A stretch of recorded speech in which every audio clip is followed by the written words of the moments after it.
Well, everyone, iPadOS 15 is one of those updates that, on one hand, I'm really happy to see, but on the other, I actually do have some issues with it.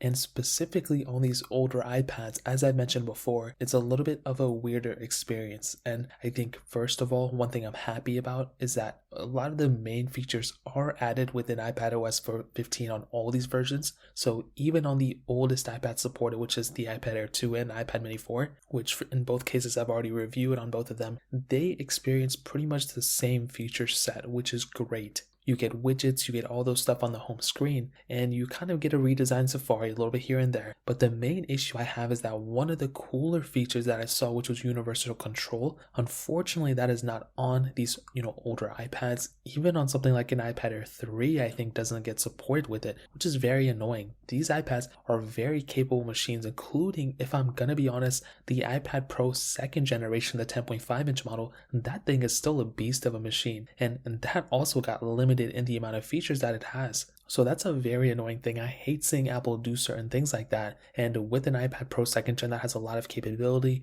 unfortunately, it looks like Apple's not going to give it all the feature set. On top of that, another massive thing I've been seeing on these older iPads, specifically on iPadOS 15, is essentially the fact that it's super, super buggy. Typically, iPadOS versions are, usually more stable and better than, iOS betas. And that's been the case, I think, since iOS 10, to be honest. Unfortunately, right now, it does look like, at least on these super old iPads, and this is a great testing point, on iPadOS 14, it was already pretty buggy, but to be honest, I could still use it. With iPadOS 15, this first beta, it is definitely a buggy mess, and it's going to take Apple quite a bit of time to go and fix these issues. So I say this to say, you should not be installing these betas on any device if it's your main machine. You should not be using these iPads on iPadOS 15 on any beta form until the official version comes out. Wait until iPadOS 15 comes out, and then I would feel much more comfortable recommending this version of software to you guys.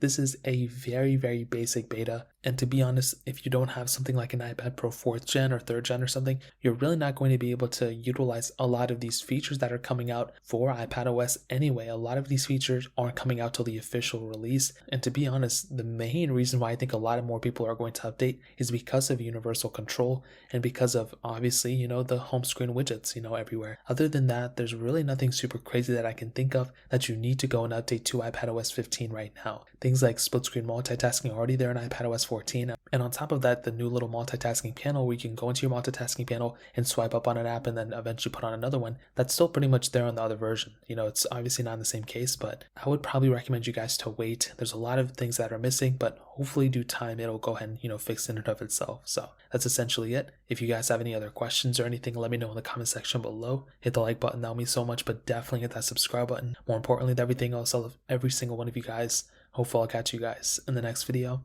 Peace out till then.